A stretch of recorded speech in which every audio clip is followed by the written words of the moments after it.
Hey guys, as you can see, got my hair cut. It's hitting 90 every day. It was getting a little too warm, so I figured I'd cut it. Looks a little bit more presentable in who I really am. A couple things I want to talk about real quick. When it comes to Teresa and the aftermath, one of the biggest things that helped me out was the fact that Mardi Gras was right around the corner. Um, it helped and it hurt at the same time. I turned 50 during Mardi Gras, and Teresa would be 50 here in about a month from now when I'm talking. And this was supposed to be a special year for the two of us because of that. Because I thought I found, even though it was, and we'll get into this at some point, like I've mentioned before, it wasn't the greatest relationship in the world. But one of the ways I was able to deal mostly with all of this at the beginning was the fact that Mardi Gras started, the parades started a few weeks after the funeral. And it was hard. But what I did was I colored my hair. Right around, I think the first time was Valentine's Day, and the second time was St. Patty's Day. And I did it for her. It got me out of myself a little bit, and I became Teresa in a way, because that was what Teresa was about. Going out and partying, going out and escaping her own life. And that's where I was headed at that point, because I didn't give a shit about myself. I really didn't. I think I showered like once every 3 or 4 days. Smoking, drinking, doing whatever. Doing odd jobs for a woman, which I really didn't like, and I don't like. It's not what I want to be doing, and if I don't like something, I'm going to do it half-ass, and it's going to piss me off. And I was really in a bad state. I was angry, frustrated, lonely, in despair at times, because there were nights that I would get so drunk I don't remember coming home. And Mardi Gras helped with all that. I got to meet some new people who helped me through this and stayed with me throughout.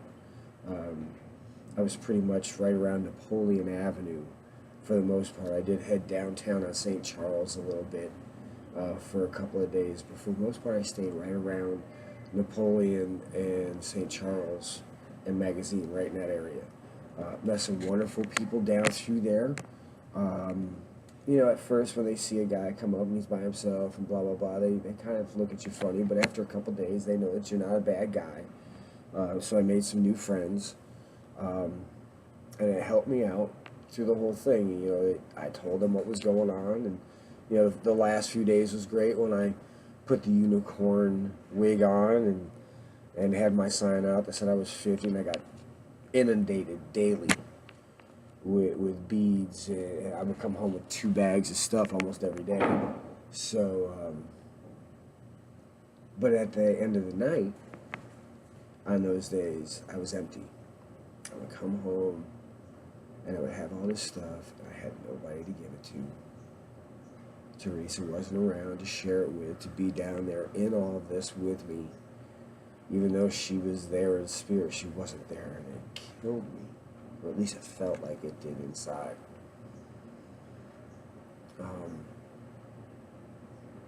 Everything was great until the party stopped. When Mardi Gras hit and there was nothing else left, I hit a wall. I hit a wall bad.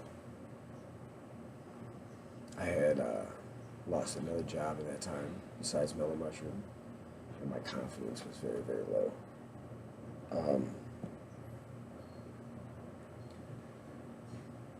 And you do the best you can every day, just getting up,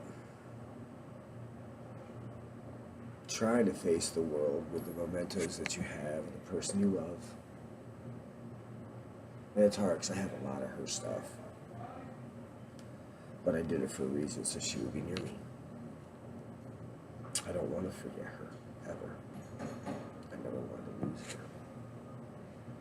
And I won't forget her.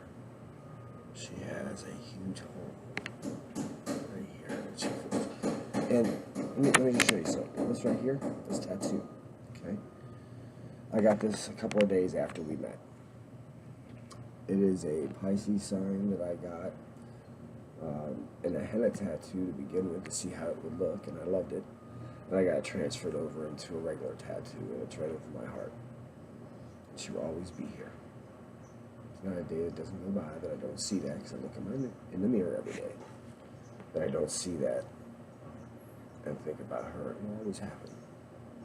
And what I really need to come to terms with in this grieving process is the fact that I have taken the blame for this because I didn't save her. I take blame for being an enabler because even when I put my foot down to her, she would kick me out. That's how we would get in an argument, because I would try and help her, but I would stand my ground. To a point, I would still let her do what she wanted, but I wasn't backing off on her having to get help. That I was there for her all the time. And she knew that. That's why we talked every single day. Because we love one another. I told her I would take a bullet for her. And if that meant that she shot me instead, or I shot myself to keep her here, at that point I would have.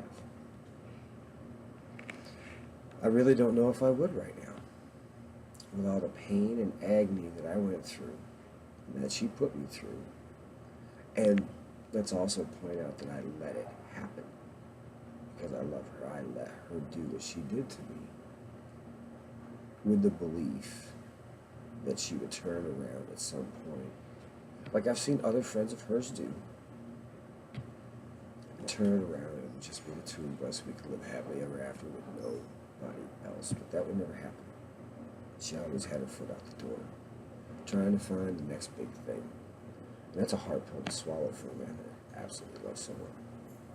And I still deal with it, because it hurts to know that, but I can't stop loving her, no matter how sick that may seem.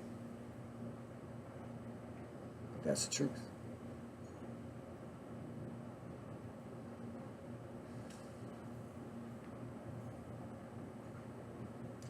And you know how much of a fool you've been when you have people that wonder why you keep going back and back. And the one thing I continue to tell them is that she needed help. And when I needed help the most in my addictions, nobody gave up on me. And I sure as shit wasn't giving up on her. And I never did. It'll be a burden that I carry with me for the rest of my life, that I couldn't say the woman I love. Because she herself, which I still have to realize, I hear it all the time, and I have to realize this and know that it's true. But the reason she didn't get better is because she didn't want to get better. She wanted somebody to take care of her. She wanted to be a kept woman. But even that wasn't enough, because somebody had to work in order to keep her. And she wanted to go out and party and have fun and get out of the house, but not the regular way. She wanted to do happy hours and mingle and all that crap, which is fine. You don't have to do it all the time. And you don't have to do it just to do it. And that's what she would do. She wanted to get out of the house, so she'd call whoever would take her out and spend money on her. God, it pissed me off, because I'd sit here racking my brain why she wouldn't just grip onto the rock that I am and just hold on tight and go for the ride and know that I've got her best interest at heart, which I always did.